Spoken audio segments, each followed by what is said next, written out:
Bonjour à tous. Je vous présente le livre que je viens de lire intitulé La petite dame en son jardin de Bruges.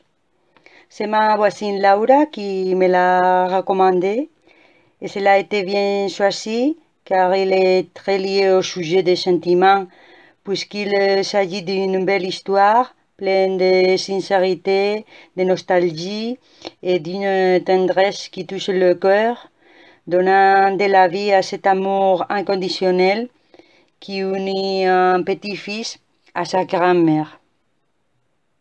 L'auteur, Charles Bertin, a également écrit des pièces de théâtre et de la poésie, même si cette nouvelle a été son plus grand succès. Il aimait citer cette phrase: pour écrire comme pour vivre, il faut d'abord beaucoup d'amour.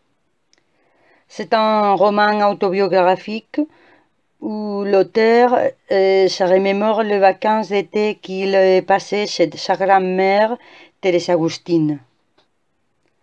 Un matin, Charles se réveille en se souvenant qu'il a rêvé de sa grand-mère décédée depuis plus de 50 ans.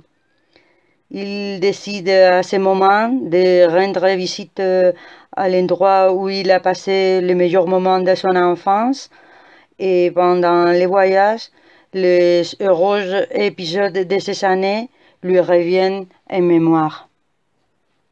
Bruges lui rappelle les jours de bonheur où il aidait sa grand-mère à faire des boules de laine pendant qu'elle racontait ses histoires de famille. Promenade dans la ville, visitant la Vénétie du Nord, les musées, les églises, le cinéma, la bibliothèque, les balades à vélo pour passer la journée à la plage, ou les lectures habituelles tous les soirs avant d'aller se coucher.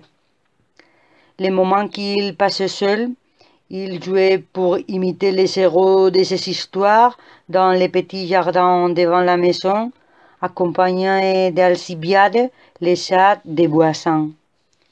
Cependant, un jour, sa grand-mère vient à la maison et déménage à Bruxelles. Les affaires familiales les séparent, mais ils sont toujours unis par leurs souvenirs. Aujourd'hui, Charles revient à l'endroit où il était heureux pour remercier Thérèse Agustine qui l'a rendu possible, même s'ils ont été séparés pendant si longtemps. Elle a été une grand-mère emplie d'amour, avec un caractère bien trempé, rempli d'audace à l'époque, avec qui il a découvert le plaisir de lire, ouvrant son imagination et lui permettant d'échapper à la recherche du rayon vert décrit par Jules Verne. J'ai adoré ce livre, je vous le recommande. C'est une histoire si émotionnelle, si sensible, si vraie, que personne ne peut pas la lire sans se souvenir de sa propre enfance. Ce court récit est un hommage affectueux d'un petit-fils envers sa grand-mère, tout comme une description particulière de la ville de Bruges à ce moment-là. Bien que l'auteur utilise de longues phrases avec des mots cultivés et des expressions très poétiques, cela vaut la peine d'être lu. C'est court, sincère, nostalgie, délicat. Une magnifique lecture que je vous conseille. Merci à tous d'avoir pris le temps de m'écouter.